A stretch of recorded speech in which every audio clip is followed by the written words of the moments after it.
আসসালামু আলাইকুম।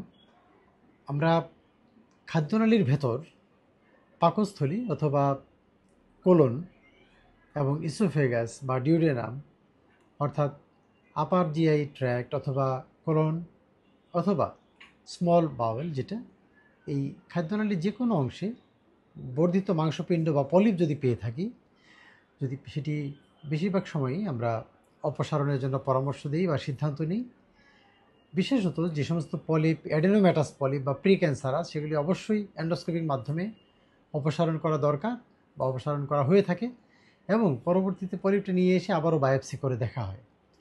তো এরকমই একটি পলিপ একজন ভদ্রমহিলার পেটে আমরা দেখতে পাই। পাকস্থলীর ভেতরে একটা বড় ধরনের পলিপ, যেটি আমরা বলবো যে প্যাটাঙ্কুলেটেড কিন্তু ব্রড বেসড পলিপ, অর্থাৎ গোড়া মোটা একটি পলিপ, যেটিকে দেখে আমাদের কাছে মনে হয়েছে এটি প্রি ক্যান্সারাস হতে পারে। তো আমরা ওই পলিপটি অপসারণ করার সিদ্ধান্ত নিই এবং পলিপটি অপসারণ করার পর এন্ডোস্কোপিক মাধ্যমে অপসারণ যখন করা হয় তখন আমরা দেখতে পাই এখান থেকে একটু ব্লিডিংয়ের ঝুঁকি রয়েছে বা চান্স রয়েছে। তো সে প্রেক্ষিতে আমরা এর পলিপের যাতে রক্তপাত না হয় তার জন্য আমরা পাশে হেমোস্টেসিস বা রক্তপাত বন্ধের জন্য ব্যবস্থা গ্রহণ করি।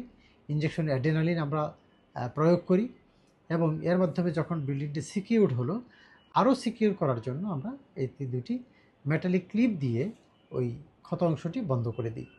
তো এর মাধ্যমে পলিপ পলিপেক্টমি করার পর যে সমস্ত জটিলতা হতে পারে, যেমন একটি হচ্ছে ব্লিডিং বা পারফোরেশন, এই ব্লিডিং এবং এই জাতীয় সমস্যাগুলো থেকে দূর করার জন্য আমরা এই ইঞ্জেকশন পদ্ধতি প্রয়োগ করলাম এবং ক্লিপ প্রয়োগ করলাম। ইভেন যদি কারো পারফোরেশনও হয়, ক্লিপের মাধ্যমেই পারফোরেশন বন্ধ করা যায়। তো আমরা আশা করি ওনার এই যে প্রক্রিয়াটি করা হলো এর মাধ্যমে উনি পুরোপুরি সুস্থতার দিকে যাবেন এবং পলিপেক্টমি রিলেটেড যে জটিলতা সেটি আর হবে না। ধন্যবাদ সবাইকে আমাদের সাথে থাকার জন্য।